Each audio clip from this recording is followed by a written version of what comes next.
we've lost our way as a state.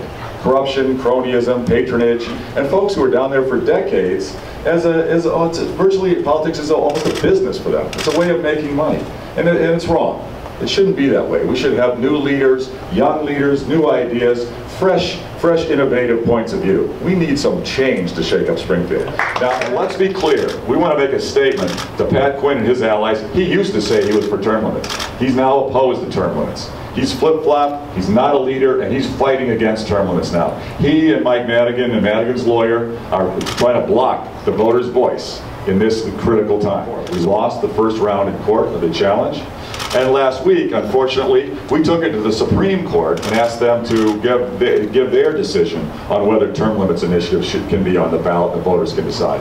The Supreme Court last week declined to hear the case. They said, no, we won't hear this now. You have to take it to the appellate court. So we are going to do that. We are not going to give up. We're going to take this to the appellate court.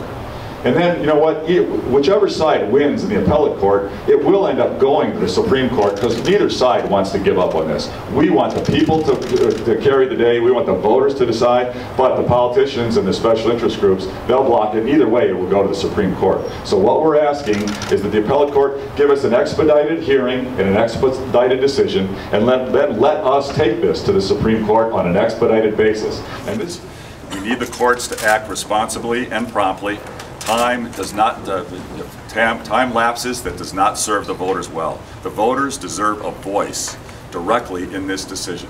And we are asking the court, we're challenging the court, we're requesting that they hear the term limits petition case on an expedited basis, that the appellate court make its decision promptly.